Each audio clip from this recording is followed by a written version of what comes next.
Hello दोस्तों, तो बढ़ते हैं इस सीरीज के लास्ट एपिसोड की तरफ। एपिसोड के शुरुआत में लिन को दिखाया जाता है जहां जिनो बेसब्री से ऑफिस में पहुंचकर उससे पूछने लगा कि तुम मुझे इग्नोर क्यों कर रही हो, मेरे मैसेजेस का रिप्लाई भी नहीं कर रही। असल में लिन उस बात से एम्बेरस थी कि ये दोनों साथ में सोए, तो लिन उसे कहने लगी कि हमारे बीच में जो कुछ भी हुआ उसे भूल जाओ और ऐसे समझो जैसे कुछ भी नहीं हुआ। जबकि जिनो उसे अपने प्यार का यकीन दिलाना चाहता था कि मैं तुमसे मजाक नहीं कर रहा बल्कि सच में तुम्हारे लिए फील करने लगा हूँ। लिन ने तो उसकी ये बात ना सुनी, लेकिन उसके बाकी के फैंस ने इसे घेर लिया। बेचारे जिनो के लिए भी उन लोगों से अपने आप को छुड़ाना मुश्किल हो गया। नेक्स्ट सीन में लिन ज़ियाओज़ाई के साथ उसकी बर्थडे सेलिब्रेट कर रही थी। वैसे तो दोनों आपस में बहुत मौज मस्ती कर रही थी, लेकिन दोनों ही दिल में इमोशनल भी होती है, जो कि एक दूसरे को पता चलने नहीं दे रही थी। इसी दौरान ज़ियाओज़ाई ड्रिंक करने के बाद सो गई थी। लिन ने भी उसे वही सोफा पर लिटा दिया। तभी डोरबेल बजी। जब लिन ने जाकर देखा तो वो जूहांग था। उसे देखकर लिन ने बताया कि ज़ियाओज़ाई सो गई है, आप उसका ख्याल रखना, मैं अब चलती हूँ। जिसके बाद वो चली जाती है और इधर जूहांग इसका ख्याल रखता रहा। किसी हद तक तो जूहांग को भी अंदाजा हो गया था कि ज़ियाओज़ाई मुझे सच क्यों नहीं बताना चाहती। नेक्स्ट सीन अगली सुबह का दिखाया गया जब उसे होश आया और उसने अपने सामने जूहांग को खड़ा देखा तो उससे पूछने लगी कि तुम यहाँ कैसे और कब आए। जूहांग ने बताया कि कल तुम्हारी बर्थडे थी और मैंने तुम्हारे लिए एक स्पेशल गिफ्ट प्रिपेयर किया है। वो गिफ्ट दिखाने के लिए तुम्हें मेरे साथ चलना होगा। ज़ियाओज़ाई कहती है कि वो सब तो ठीक है, पर ये तुम्हारे हाथ पर क्या हुआ, जिसकी वजह तो उसने नहीं बताई, लेकिन इसे अपने साथ ले आया। यहाँ डॉक्टर ज़ियाओज़ाई के डैड को ट्रीट कर रहे थे और इसे देखकर बताते हैं कि तुम्हारे डैड को बियर्स एडिक्शन हो गई है, जिन्हें ट्रीट करना कुछ ज्यादा मुश्किल काम नहीं। फिलहाल के लिए हमने इनको थेरेपी दे दी।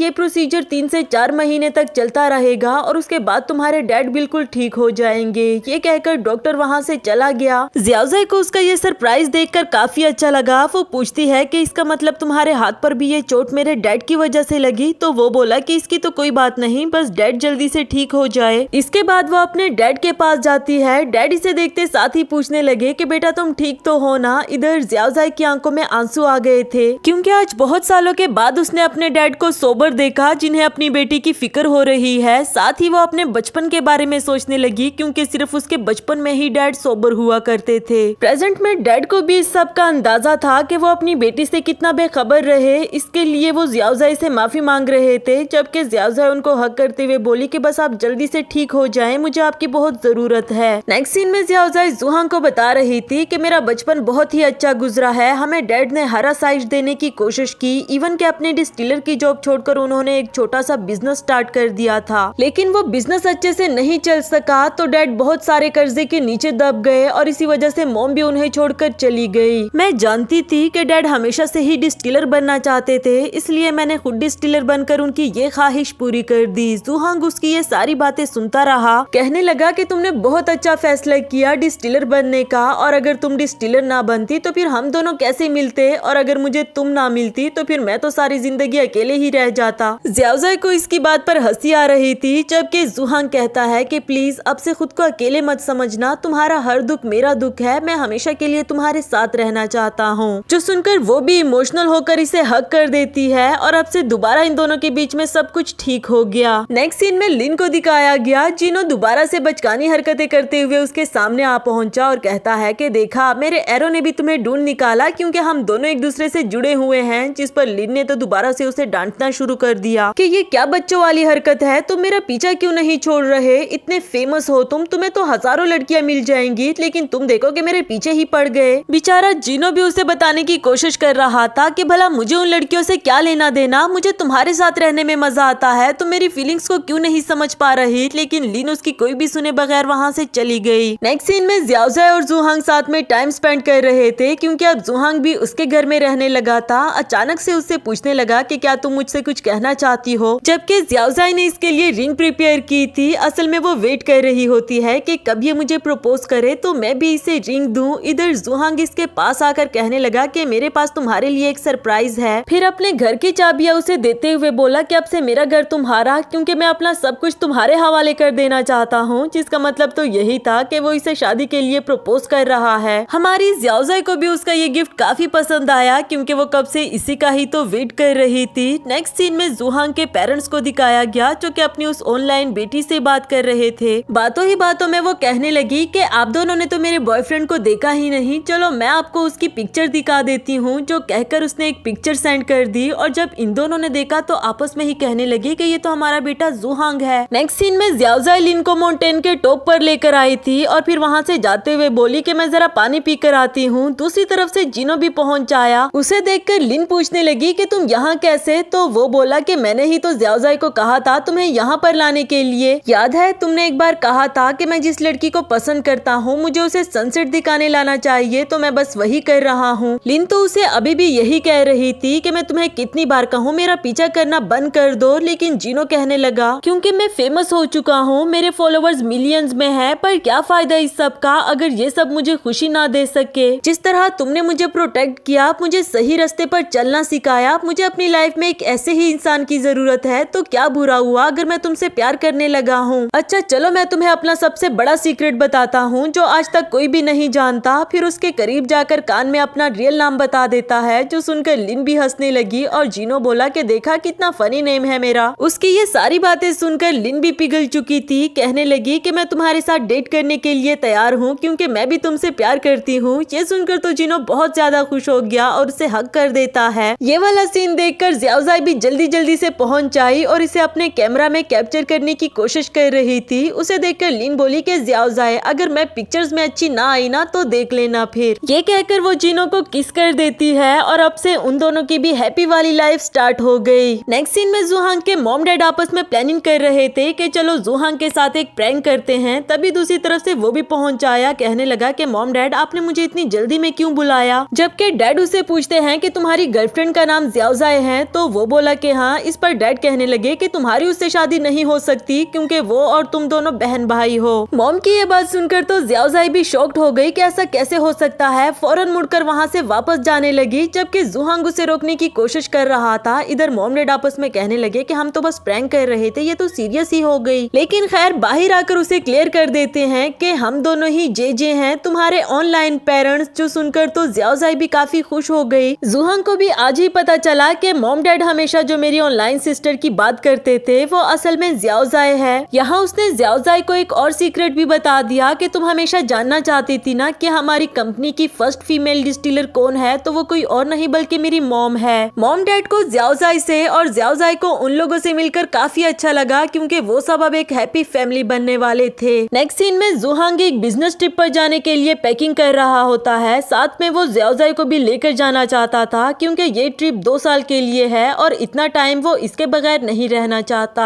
ज़्याओज़ाई भी उसके साथ जाने के लिए रेडी है, लेकिन फिर भी कंफ्यूज लग रही थी। तभी उसे लिन की कॉल आई जो वो जुहांग के सामने रिसीव नहीं करती और अकेले जाकर उससे बात करने लगी। लिन से कह रही थी कि तुम्हें इतनी बड़ी इंटरनेशनल कंपनी से ऑफर आई है और तुम अभी भी सोच रही हो अगर तुम यहाँ पर सिर्फ 1 साल का भी एक्सपीरियंस ले लो तो तुम्हारी वैल्यू कितनी ज्यादा बढ़ जाएगी। चाहे ज़्याओज़ाई को भी ये ऑफर काफी अच्छी लग रही थी, लेकिन वो जुहांग के बारे में सोच रही थी कि मैं उसे ये बात कैसे कहूँ और मैं तो उसके साथ जाने वाली हूँ। लिन बोली कि मैं जानती हूँ तुम दोनों एक दूसरे से प्यार करते हो, पर तुम्हें जुहांग से बात करनी चाहिए। मैं जानती हूँ कि तुम्हारी इतनी बड़ी कामयाबी के बीच में वो कभी भी नहीं आएगा। बाहर ही खड़ा जुहांग भी ये सारी बातें सुन रहा था। वो दिल ही दिल में सोचने लगा कि क्या मैं सच में ज़्याओज़ाई की कामयाबी के बीच में आ रहा हूँ? शायद मुझे इसे अपने साथ नहीं ले जाना चाहिए। नेक्स्ट सीन में उस इंटरनेशनल कंपनी का ओनर ज़्याओज़ाई से फेस टू फेस मिलने के लिए आया था। उसे अपनी ऑफर दे देता है और सोचने के लिए कुछ टाइम दे दिया कि फिर मुझे खुद ही बता देना। तुम जानती हो कि इस तरह की अपॉर्चुनिटीज कभी कभी मिलती है और हमारी कंपनी की वैल्यू भी पता है तुम्हें। ये कहकर वो तो वहाँ से चला गया, लेकिन ज़्याओज़ाई अभी भी कंफ्यूज थी। नेक्स्ट सीन में वो जुहांग के साथ उसी छोटे से ढाबे पर खाना खाने के लिए आई थी, लेकिन उसे परेशान देखकर जुहांग पूछने लगा कि क्या हुआ, क्या तुम उसी जॉब की वजह से परेशान हो? ये सुनकर वो बोली कि तुम्हें कैसे पता? इसके जवाब में जुहांग ने बताया कि तुम्हें याद है जब एक दफा मैंने कहा था कि मेरे पास्ट की भी एक लंबी स्टोरी है। असल में मेरी रियल मॉम मिस मई है जो कि इस छोटे से ढाबे की ऑनर थी। मेरे पैदा हो जाने के बाद कुछ रीजंस की वजह से वो आदमी मिस मई से शादी नहीं कर पाया और इसीलिए ही मुझे हमेशा अनाथ आश्रम में रहना पड़ा। ये सुनकर ज़्याओज़ाई भी हैरान हो गई और पूछने लगी कि क्या मिस मई इस बारे में जानती है कि तुम उनके बेटे हो? तो ये बोला कि नहीं, वो तो नहीं जानती, पर मैं बहुत अच्छे से जानता हूँ। ज़्याओज़ाई पूछने लगी कि अच्छा, तो इसलिए तुम शादी से पहले रोमांस में नहीं पड़ना चाहते? वो बोला कि हाँ, मैं चाहता हूँ कि जो मेरे साथ हुआ वो किसी और बच्चे के साथ ना हो, और मैं ये भी नहीं चाहता कि मुझसे जुड़ जाने के बाद तुम्हें ऐसा फील हो कि तुम्हारे ख्वाब पूरे नहीं हो रहे मिले, इसलिए मैंने फैसला किया है कि तुम मेरे साथ नहीं जा रही बल्कि यही रहकर अपने डैड का ख्वाब पूरा करो। वैसे भी हमारे दिल एक दूसरे से जुड़े हुए हैं तो दूर रहने से कोई फर्क ही नहीं पड़ता। ज़ियाओज़ाई को उसकी बातें सुनकर आंखों में आंसू आ गए थे। उसका हाथ पकड़कर कहती है कि हाँ, मैं हमेशा के लिए तुम्हारे साथ हूँ और बेसब्री से तुम्हारे वापस आने का इंतजार करूंगी। नेक्स्ट सीन 2 साल के बाद का दिखाया गया। जुहांग बिजनेस ट्रिप से वापस आ जाता है और सबसे पहले वो ज़ियाओज़ाई को सरप्राइज देने के लिए उसके घर पहुंचा, लेकिन उसने देखा कि वो तो अपने घर पर है ही नहीं। तभी उसे एक रॉन्ग नंबर से कॉल आई और बताया कि हमने ज़ियाओज़ाई को किडनैप कर लिया है, अगर तुम उसकी जान बचाना चाहते हो तो फौरन से दिए हुए एड्रेस पर पहुंच जाओ। ये सुनकर तो वो फौरन से भाग निकला और जल्दी से उस जगह पर पहुंच जाता है जहां ज़ियाओज़ाई को कुछ लोगों ने पकड़ रखा था। जुहांग बोला कि तुम लोगों को क्या चाहिए, प्लीज इसे छोड़ दो, मैं देने के लिए तैयार हूँ। वो बोले कि अगर हम इसे छोड़ दे तो क्या तुम अपना सब कुछ इसे दे दोगे, जिस पर जुहांग कहने लगा कि हाँ हाँ मैं दे दूंगा। ये सुनकर ज़ियाओज़ाई स्माइल करने लगी और फौरन से उठ खड़ी हुई कि बस बस अब आप लोगों ने सुन तो लिया कि ये अपना सब कुछ मुझे दे देगा। वो पहले से ही वेडिंग ड्रेस पहनकर तैयार थी। इतना बड़ा प्रैंक देखकर अब जुहांग भी थोड़ा सा रिलैक्स हो गया था और उसे हंसी आने लगी। लिन और जिनो ने भी इस प्रैंक में पूरा हिस्सा लिया हुआ था, जबकि जुहांग फौरन से जाकर ज़ियाओज़ाई को हक कर देता है। ज़ियाओज़ाई बोली कि हम दोनों ने बहुत इंतजार कर लिया, चलो अब अपना अगला स्टेप ले लेते हैं, आज से तुम मेरे हुए। ये सुनकर जुहांग बोला कि ठीक है, यानी कि वो भी उसका लाइफ पार्टनर बनने के लिए तैयार हो गया, जो सुनने के बाद सभी लोग मिलकर सेलिब्रेट करते हैं। और इसी के साथ हमारी इस सीरीज की भी हैप्पी एंडिंग हुई।